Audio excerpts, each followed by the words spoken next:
দুনিয়ার লোভ, দুনিয়ার নেশা বাড়ানোর প্রতিযোগিতা, আরো গাড়ি, আরো বাড়ি, আরো বিল্ডিং, আরো দালান, আরো জায়গা, আরো জমি, আরো ক্ষেত, আরো ফসল, আরো নেতাগিরি, আরো মাতব্বরি, আরো অহংকার, জি ফুত, এই নিয়ে বাড়াবাড়ি। আল্লাহ তাআলা বলে সব এগুলো তোমাদেরকে ডুবাইয়া দিল, আখিরাত ভুলাইয়া দিল। হাত্তা জুরতুমুল মাকাবির, এভাবেই একদিন কবরেই পৌঁছে গেলাম। একদিন তো কবরেই পৌঁছে গেলা। কাল্লা সাউফা তা'লামুন, আল্লাহ বলে সাবধান বান্দা, এই কবরে আসলেই তুমি জানতে পারবা তোমার নাফরমানির শাস্তি কি। সুম্মা কাল্লা সাউফা তা'লামুন, আবারও জানতে পারবা হাসরের ময়দানে জাহান্নামের শাস্তি দিয়া তোমার নাফরমানির পরিণতি কি। দুইবার বলছেন আল্লাহ, একবার বলছে কবরে জানতে পারবা তোমার নাফরমানির শাস্তি কি, আরেকবার জাহান্নামে জানতে পারবা হাসরে তোমার নাফরমানির শাস্তি কি। সামান্য কয়টা বুট বেচতে বেচতে বেচারা এক ওয়াক্ত নামাজ পড়ে না, কদ্দুর চা বেচে, দুইটা বন বেচে, বেচারা এক ওয়াক্ত নামাজ পড়ে না। একটা অটো চালায়, নামাজ পড়ে না। একটা সিএনজি চালায়, নামাজ পড়ে না। 12,000 14,000 টাকার একটা বেতন, এই কদ্দুর চাকরি করে, এটুকুর জন্য একটা নামাজ, একটা সেজদা দেয় না আল্লাহকে। হায় রে নাফরমান, কি পাইয়া আল্লাহরে ভুলে গেল। এই একটা বুটমুড়ির দোকান, একটা বন বিড়ির দোকান, একটা অটো, একটা সিএনজি, 12,000 14,000 20,000 টাকার একটা সামান্য চাকরি, এই সামান্য এটুকুর জন্য আল্লাহকে ছেড়ে দিলেন, আখিরাতকে ভুলে গেলেন। আস্তাগফিরুল্লাহ, আস্তাগফিরুল্লাহ।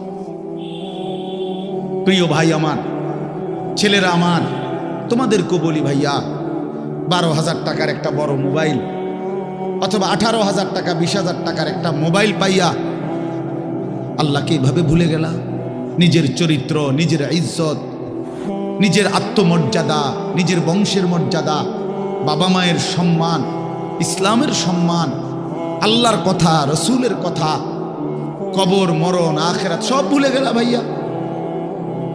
এই মাত্র 20,000 টাকার কাছে এভাবে হারিয়ে গেলা, এভাবে চরিত্রহীন হয়ে গেলা। সারা দিন নাই, রাত নাই। আমাদের ছেলেগুলোর দিকে তাকাইলে মায়া হয়। সারাটা দিন হাঁটে, বসে, চলে, ফিরে, শুধু মোবাইল, শুধু মোবাইল, শুধু মোবাইল, শুধু মোবাইল। রাতকে রাত, সারা রাত। ওই দেখেন ওই অপদার্থ কি করে, দেখেন, দেখছেন, দেখছেন ভাই কি পরিমাণ অপদার্থ, দেখেন কি পরিমাণ বেহায়া। চিন্তা করছেন? হ্যাঁ, এটাই জীবন। কিসের ইসলাম? কে বলে, কি বলে? আমার মোবাইল, আমি আছি, আমার মোবাইল আছে, এমবি আছে, চার্জ আছে, খালাস। আর কি, আর কি বল? এই অসভ্যতার শেষ কোথায়? এই নোংরামির শেষ কোথায় বলেন? আমাদের এই প্রজন্ম গিয়ে থামবে কোথায়? 12 বছর 14 বছরের ছেলে যদি দিন রাত এভাবে মোবাইল ব্যবহার করে, তার ভবিষ্যৎ কি? তার আগামীর সম্ভাবনা কি? আগামীর পরিণতি কি বাপ? আপনারা যারা বাবারা এই যে সন্তানগুলো রেখে যাচ্ছেন, এদের ভবিষ্যৎ কি? যে একটা ওয়াক্ত নামাজ পড়ে না, যে আল্লাহর কোরআন পড়ে না। আল্লাহ আমাদেরকে বুঝ দান করেন, আল্লাহ আমাদের দিল দান করেন, আল্লাহ তাআলা আমাদেরকে ফিকির দান করেন।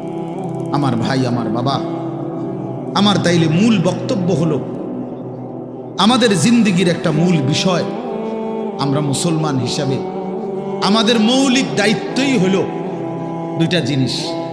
একটা হলো গুনাহ বর্জন, আরেকটা হলো আল্লাহ তাআলার হুকুম পালন। এটাই আমগো জিন্দেগি। ভাল লাগলো এটাই কাম, ভালো না লাগলো এটা কাম। মন মতো হইল এটাই জীবন, মন মতো না হইল এটা জীবন। কথা বুঝেন না? নামাজ আমারে পড়তেই হবে।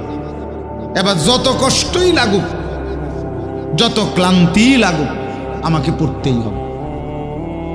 সুদ, ঘুষ, মিথ্যা, হারাম রোজগার আমার ছাড়তেই হবে। এবার আমার সামনে বাকি সবাই লক্ষ কোটি টাকার, মিলিয়ন মিলিয়ন টাকার মালিক হয়ে যাক, কিন্তু আমার যেহেতু অনুমতি নাই, আমি এটা যাওয়া যাবে না। এটাই মুসলমান, এটাই জীবন, এটাই তাকওয়া। আল্লাহ তাআলা আমাদের কাছে এটাই চায়, বান্দা গুনাহ বর্জন করো, আমার হুকুম পালন করো, বিনিময়ে আমি আল্লাহর কাছ থেকে অনন্তকালের জান্নাত বুঝে নাও। এটাকেই বলে তাকওয়া।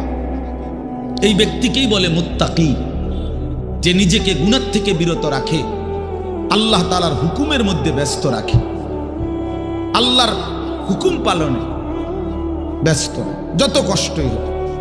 আপনাদেরকে আমি একটা কথা বুঝাই। মনে করেন আমি প্রতিদিন রাতের 3:30, 3টা, 4টা সচরাচর এই টাইমে বাসায় ফিরি। তো ফিরা ফজরের নামাজ হলো 5:40 জামাত, তাহলে আমার হাতে তখন আর সময় আছে 1 ঘন্টা, 1.5 ঘন্টা, 1.25 ঘন্টা এরকম। এখন এই পুরা টাইম আমি বসে থাকাও আমার জন্য কষ্টকর, কারণ আমি এই 11টা বা 12টার দিকে ঘুম থেকে উঠে যে দৌড়াদৌড়ি শুরু করি, হুলস্থুল ব্যস্ততা, রাত 2টা বাজলে 3টা বাজলে আমার শরীরে আর বল থাকে না, আমি প্রচন্ড ক্লান্ত হয়ে যাই। সারা দিনের মাহফিল ছাড়াও আরো বহু কাজের সাথে কম বেশি আমার সম্পৃক্ততা আছে, অসংখ্য দিনই কাজের সাথে ব্যস্ততা আছে। তো এখন 3:30, 3টা, 4টার দিকে যাই আমি বাসায়, গিয়া যখন ঘুমাই তো আর 1 ঘন্টা বাকি ফজরের জামাত, 1.5 ঘন্টা বাকি। আমার জন্য ভীষণ কষ্ট হয় এই সময় আবার উঠা ফজরের জামাত ধরা। আমি আমার ঘুমের চারদিকে 3টা অ্যালার্মওয়ালা, একটা অ্যালার্মওয়ালা ঘড়ি, 2টা মোবাইল, একটা চায়না মোবাইল, পিছনে পুরাটাই স্পিকারওয়ালা, অনেক আওয়াজ হয়, ভীষণ আওয়াজ এটা। এইটা একটা, এই মোবাইল একটা, আবার একটা অ্যালার্ম ঘড়ি, 3টা একসাথে। একটা টি টেবিলের উপরে, একটা আমার কাপড় চোপড় রাখি, আমার একটা ছোট্ট আলমারি আছে, এটার উপরে একটা আমার মাথার কাছে, অর্থাৎ একটু দূরে রাখি এই জন্য যে অনেক সময় হয় কাছেরটা অ্যালার্ম বাজতে বন্ধ করে দিচ্ছি ঘুমের তাড়না, তো এইটা তো বাজে, ওইটা তো বাজে।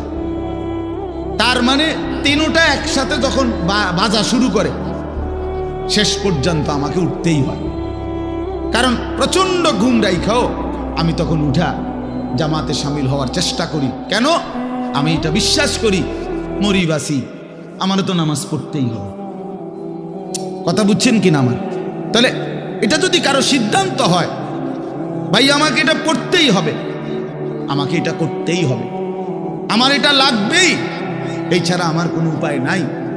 তো এই ছাড়া যেহেতু আমার কোনো উপায় নাই, অতএব এটাই আমার জিন্দিগি, এটাই আমার জীবন, এটাই আমার জীবন। এই পৃথিবীর সব মানুষ, পৃথিবীর সব সুন্দরী দেখুক, আমার জন্য যেহেতু অনুমতি নাই, আমি শুধু আমার বিবিকেই দেখি। কথার কথা, আমার যেটা অনুমতি আছে আমি তাকেই দেখতে হবে। এই পৃথিবীর কোটি কোটি মানুষ হারাম রোজগার করুক, কিন্তু আমি বিশ্বাস করি আমার আখেরাত আছে, আমার আল্লাহর সামনে হিসাব দিতে হবে। অতএব আমরা এই মাদ্রাসায় পড়ুয়ারা, কত কত মসজিদের ইমাম, আমাদের 10,000, 8,000 টাকা বেতন, 12,000 টাকা বেতন, অথচ বিবি অসুস্থ, একটা অপারেশন করতে গেলে বলে 50,000, 60,000, 1 লাখ টাকা। বেচারার চোখ দিয়া পানি পড়ে যে হায় কোত্থেকে কি হবে। কিন্তু এরপরেও এই 8-10 হাজার টাকা বেতনে আমাদের এই কওমি মাদ্রাসাগুলোর বেতন, উস্তাদদের যা বেতন তো আমরা বলি না, এই যাই একটু ওজিফা দেয়, এটা তো এক একজনের 50, 60, 70, 80 হাজার টাকা করে, ঠিক না? কি বলে জানেন? অল্প কয় টাকা, অল্প কয় টাকা। এইটুকু দিয়ে খোদার 30 দিন আখেরাতের আশায়, পরকালের আশায় কলজা বাইন্ধা হারাম থেকে বাইচা জিন্দিগি চালায় বাপ। কারণ মুমিন বিশ্বাস করে এটাই আমার শেষ না, ইমানদার বিশ্বাস করে মুত্তাকি বিশ্বাস করে এখানে আমার শেষ না, ऐसे रहे या वैसे रहे वहां देखना फिर कैसे रहे। দুনিয়া এমনি কিংবা হেমনে একভাবে না একভাবে থেকেই গেলাম, দেখার বিষয় হলো সেখানে কেমন থাকবো। নিজের ভালো দরকার, নিজের কল্যাণ দরকার, নিজের বিবেক নিজের অনুভূতি দরকার। আমি যদি কিছুই উপলব্ধি না করি তো কি শুনলাম? 30 বছর জুমার বয়ান শুনে, 40 বছর ধরে জুমার বয়ান শুনতেছে, অথচ বেচারার কোনো পরিবর্তন নেই। এই কি জিন্দেগি? 30 বছর ধরে বয়ান শুনতেছে, অথচ কোনো চলাফেরা, আদব, আখলাক, চাল চলন, উঠা বসা, লেনদেন, আচরণ, উচ্চারণ কিছুতেই পরিবর্তন নাই, তো কি ফায়দা হল বলেন?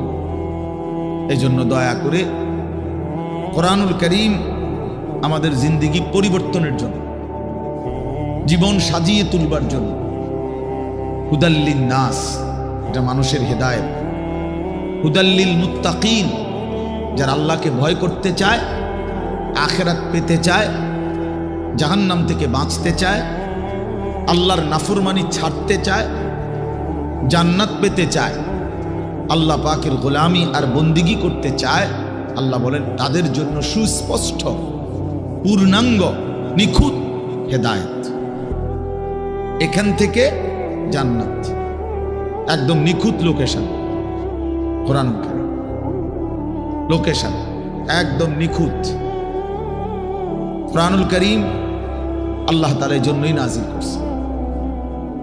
বহু সিফাত কোরআন শরীফের আল্লাহ তাআলা বলছে। মাউইযাতুন, এটা উপদেশ, বুশরা, এটা সুসংবাদ, রাহমাতুন, এটা রহমত, বাসাইরুল লিন্নাস, এটা মানুষের জন্য অন্তর্দৃষ্টি সম্পন্ন জ্ঞান, গভীর জ্ঞান, এটা তিবিয়ানান লিকুল্লি শাই, সমস্ত বিষয়ের পরিপূর্ণ বিস্তারিত বর্ণনা। এসব কোরআনের বৈশিষ্ট্য। মা ফাররাতনা ফিল কিতাবি মিন শাই, আল্লাহ তাআলা বলেন কোরআনুল কারীমের মধ্যে আমি কোনো কিছুর আলোচনা ছেড়ে দেই না। আমার বান্দার কিয়ামত পর্যন্ত যত জরুরত সব আমি পূর্ণাঙ্গ করেছি, বিস্তারিত বলেছি, কোনো আলোচনা বাদ দেই নাই। দেখতে ছোট হলেও এতে পূর্ণাঙ্গ আলোচনা। আহসানুল হাদিস, আল্লাহ তাআলা বলেন কোরআনুল কারীম হচ্ছে সর্বোত্তম কথা। কিতাবান, কোরআনুল কারীম হচ্ছে এক মানুষের জিন্দেগীর সকল বিষয়ের পূর্ণাঙ্গ আলোচনা সমৃদ্ধ একটি বই, কিতাব, যার মধ্যে সব বিষয়ের পূর্ণাঙ্গ আলোচনা আছে। মুতাশাবিহান, কোরআনুল কারীম হচ্ছে প্রত্যেক কথা একটা আরেকটার সাথে চমৎকার মিলওয়ালা, এলোমেলো কোনো কথা নাই, উলট পালট কথা নাই, লটসর কথা নাই। মাসানি, কোরআনুল কারীম হচ্ছে আল্লাহ তাআলা বলেন বারবার তেলাওয়াতকৃত, পাঠকৃত কিতাব। এটাই একমাত্র কিতাব আসমানের নিচে জমিনের উপরে যেটা কোটি কোটি মানুষ প্রতিনিয়ত 24 ঘন্টা পড়তেছে। কারণ পৃথিবীতে একই সময় সূর্য ডুবে না, সময় এক মুহূর্তের একই হিসাবে না, এটাই আল্লাহর কুদরত। এখন যদিও রাত, আমাদের এখানে সব জায়গায় এখন রাত, সৌদি আরব আরো 3 ঘন্টা এখনো আলো বাকি আছে। ওখানে দেখেন গিয়ে প্রখর রোদ, অথবা আসরের পরের টাইম, তাহলে সেখানে তো এখনো আরো 2-2.5 ঘন্টা আলো আছে, কোথাও পূর্ণ দিন। তাহলে এই যে সময়ের ব্যবধান, তার মানে হলো আমাদের রাত 10টায় 11টায় মনে করেন আমাদের মাদ্রাসার পড়াশোনা বন্ধ হয়ে গেল, কিন্তু সারা পৃথিবীর থেকে বন্ধ হয় না। আল্লাহর জমিনের কোথাও না কোথাও আজান হচ্ছে, কোথাও না কোথাও নামাজ হচ্ছে, কোথাও না কোথাও জিকির হচ্ছে, কোথাও না কোথাও মালিকের কোরআন তেলাওয়াত হচ্ছে। এটা বন্ধ হয়ে গেলে পৃথিবীর নিঃশ্বাস বন্ধ হয়ে যাবে। আমাদের নিঃশ্বাস বন্ধ হয়ে গেলে অক্সিজেন বন্ধ হয়ে গেলে যেমন জীবন চলে যাবে, আল্লাহ তাআলার জিকির, কোরআনুল কারীমের তিলাওয়াত, আজান, সেজদা, আল্লাহর ইবাদত, আল্লাহর ডাক, এটা বন্ধ হয়ে গেলে পৃথিবীর নিঃশ্বাস বন্ধ হয়ে যাবে। তখন কিয়ামত হয়ে যাবে, পৃথিবী আর থাকবে না। এটা রাসূলুল্লাহ সাল্লাল্লাহু আলাইহি ওয়াসাল্লাম বলছেন, লা তাকুমুস সাআ হাত্তা ইউকালা ফিল আরদ আল্লাহ আল্লাহ। ততক্ষণ পর্যন্ত কিয়ামত হবে না যতক্ষণ পর্যন্ত জমিনে আল্লাহ আল্লাহ উচ্চারণ হবে। তাহলে বোঝা গেল এই আসমান ও জমিনের স্থায়িত্ব আল্লাহ পাকের নামের উপর, আল্লাহর কালামের তেলাওয়াতের উপর, আল্লাহ তাআলার জিকিরের উপর। ওই ছেলে, জলদি করো, জলদি 1 মিনিটে শেষ করো। সদর বদর করতেছো কোন সময় ধরে? বলো না কেন রে দোয়ান, এগুলো এতক্ষণ কি করো তুমি? খটর মটর করতে আছে।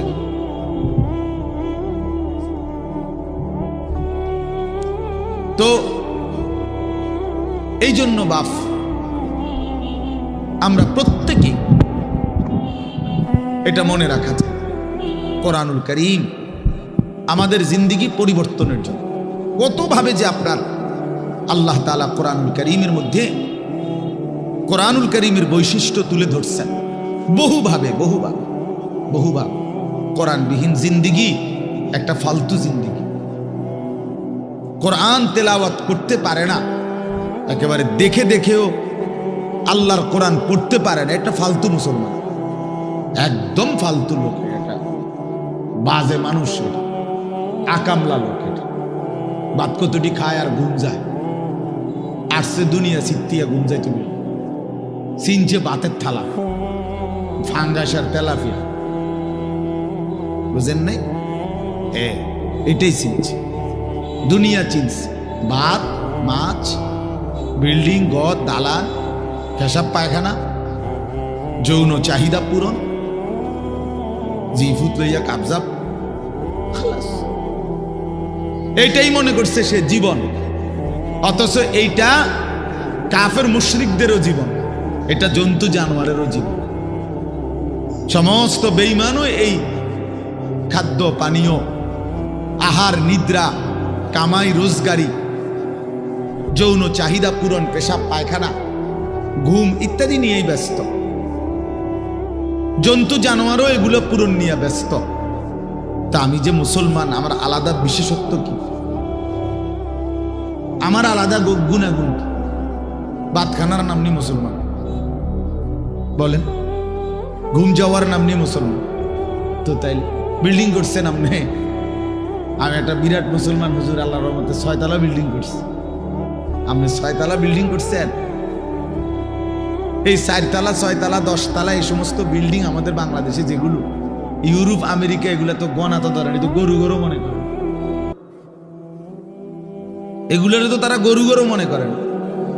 আমার একজন পরিচিত আছে, জাপানের থাকে, উনি আমার বলছে, হুজুর আপনারা যে সমস্ত প্রাইভেট কারে চলেন, এগুলা দিয়ে আমাকে জাপানে ছাগল টানে। তো এইখানে এগুলাতে আমি যদি বলি, মিয়া চিনেন কত বড় বক্তা, প্রাইভেট কার দিয়ে আসছি, খামখেয়ালি মনে করছেন মিয়া? তো এইটা কি আসলে? প্রাইভেট কার দিয়ে আইলি কি, সে প্রাইভেট কার দিয়ে তো ছাগল টানে। তার মানে এখানে আহামরি কিছুই না। এজন্য বাপ, মুসলমানের সন্তান আমরা, আমি একজন মুসলমান আজ এত বছর ধরে, অথচ আমি আমার মালিকের কোরআন পড়তে পারি না, আমার মালিকের নামটাই সুন্দর করে নিতে পারি না, আমার রসুলের শেখানো একটা দোয়া মুখস্থ বলতে পারি না। এর চাইতে দুর্ভাগ্য, বদনসিব আর কি হতে পারে? এর চাইতে ফালতু জীবন আর কি? যে তার মালিকের নামটাই নিতে পারে না, যে তার মালিকের কিতাবই পড়তে পারে না, যে রাসূলুল্লাহ সাল্লাল্লাহু আলাইহি ওয়াসাল্লামের শেখানো দোয়াই পড়তে পারে না, যার কলিজার ভিতরে আল্লাহর কোরআনই নাই, তার জীবনটা একেবারে একটা বেহুদা জীবন, একেবারে পরিষ্কার হাদিস। রাসূলুল্লাহ সাল্লাল্লাহু আলাইহি ওয়াসাল্লাম বলেন, ইন্নাল্লাযী লাইসা ফি জাওফিহি শাইউম মিনাল কুরআন কাল বাইতিল খারিব। নবী সাল্লাল্লাহু আলাইহি ওয়াসাল্লাম বলেন, যার অন্তরের মধ্যে আল্লাহর কোরআন নাই কিছু পরিমাণ, তো সে একটা বিরান ঘরের মতো, সারা বাড়ি আলগা বাড়ি। যে বাড়িতে মানুষ থাকে না, কুকুর বিড়াল থাকে, গরু ছাগল থাকে, যেই বাড়িতে সাপ বিচ্ছু থাকে, এখন আর মানুষ থাকে না, মানে বিরান ঘর। এটা ফেলে দিছে আর কি। এই ঘরে ওনার এরা নতুন ঘর বাইন্দা মনে করেন চলে আসছে। এখন ওই পুরান ঘর যেটা আলগা পড়ে আছে, এটার মধ্যে এখন আর মানুষ কেউ থাকে না। তো এটার মধ্যে আপনার কুকুর বিড়াল থাকে, সাপ বিচ্ছু থাকে, এই সমস্ত পোকামাকড় থাকে। এটারে কয় বাইতুল খারিব, বিরান ঘর, সারা বাড়ি। আপনারা কি করেন আমি জানি না, আপনাদের অঞ্চলে কি বলে কর সারা বাড়ি, বুঝছেন তো কথা এটা না? কত সারছে বুঝলেই। এই সারা বাড়ি